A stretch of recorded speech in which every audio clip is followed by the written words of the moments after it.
রাজশাহী এলাকায় আপনাদেরকে শুভেচ্ছা জানাচ্ছি।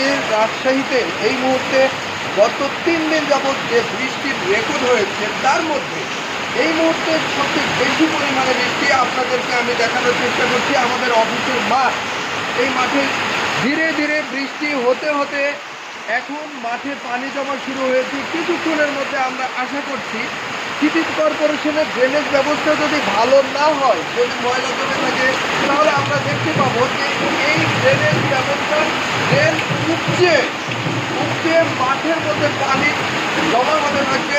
এমনও একটা সময় ছিল যে গত বছর আমরা দেখেছি যে এই মাঠের মধ্যে হাঁটু পানি নিয়ে আমরা অফিস থেকে বের হয়েছি। যখন সারাদিন বৃষ্টি হয়েছে, ড্রেন উপচে পানি উঠেছে, তখন মাঠ থেকে বের হওয়ার সময় আমাদের যে অবস্থা ছিল।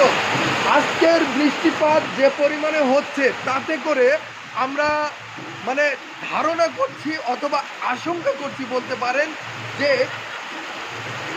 আমাদের মাঠ কানায় কানায় পূর্ণ হয়ে যাবে এবং আমাদের এখানে যে বাইক রাখা আছে সেই বাইকগুলোর চাকা তলিয়ে যাবে।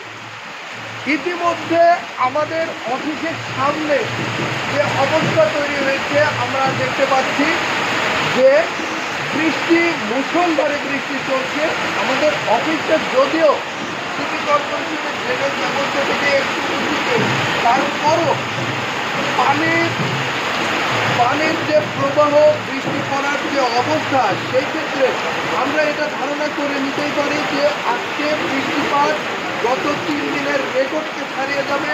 এবং আমরা যেটা আশা করেছিলাম, আমরা যেটা অতি আকাঙ্ক্ষা করেছিলাম যে এই অঞ্চলের মানুষ অতি খরায় আল্লাহর কাছে নামাজ পড়ে বৃষ্টির প্রার্থনা করেছিল, সেই দোয়া শেষমেশ আল্লাহ কবুল করেছেন।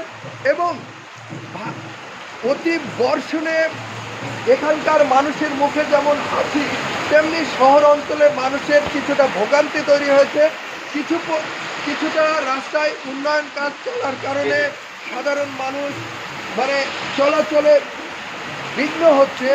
রাস্তাঘাটে কাদা বর্তমান জমে আছে, যার কারণে আমরা সেই জায়গা দিয়ে চলাফেরা করতে পারছি না, অনেকটা ঘুরে যেতে হচ্ছে। আমরা বৃষ্টির পরিস্থিতি, সর্বশেষ পরিস্থিতি আপনাদের জানালাম। আরও ভালো কিছু আসলে জানাবো। সে পর্যন্ত আপনারা ভালো থাকেন, সুস্থ থাকেন। আল্লাহ হাফেজ।